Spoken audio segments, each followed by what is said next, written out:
Hello and welcome to Lesson 3, Video 1 in the Formula Mass, Moles, and Stoichiometry section for Chemistry 1.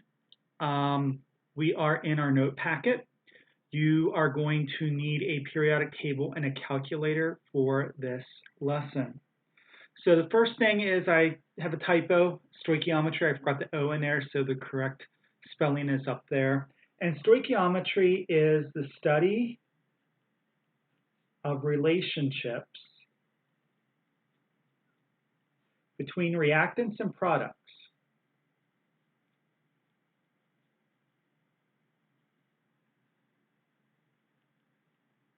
in a chemical reaction. So with this kind of brings together all the stuff that we have been talking about in the last about 3 months with compounds, formula, mass, chemical reactions, balancing equations, moles, all of that stuff. This is what it's all about. So all that stuff has been building to this unit. So we're going to be able to look at, if we're given some reactants and we're given quantities, how much product should we get from that reaction? So this has really big ramifications if we look at manufacturing. So if you're making something, how much of the raw materials you need to get the final product, this is what this is all about. So in chemistry, the reason we learned moles last lesson is because we used them with stoichiometry. And we're going to see that we're going to use a new conversion factor called a mole ratio. And this is a conversion factor relating moles of different substances in a reaction. And these numbers for the conversion factor are the coefficients in the balanced equation.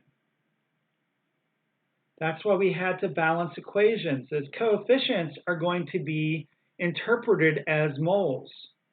So if we have an example here of a reaction, hydrogen plus oxygen yields water, and we were to write an equation for this, H2 plus O2 yields H2O.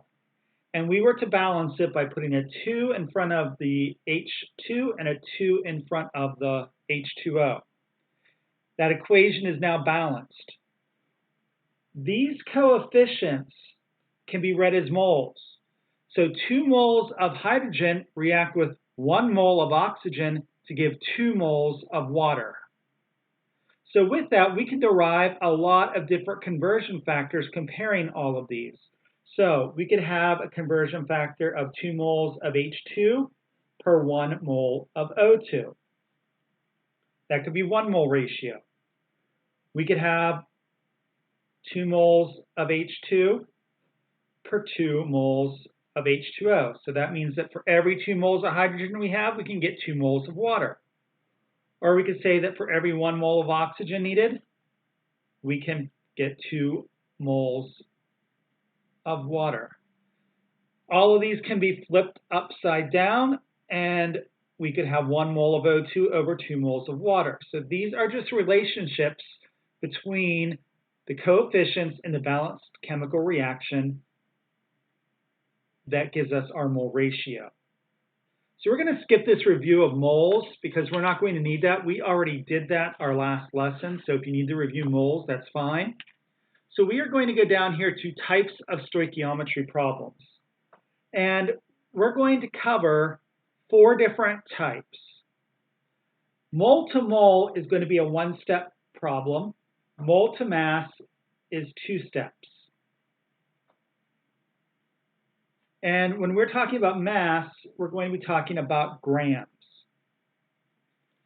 If we go over, we have mass to mole, which again, grams.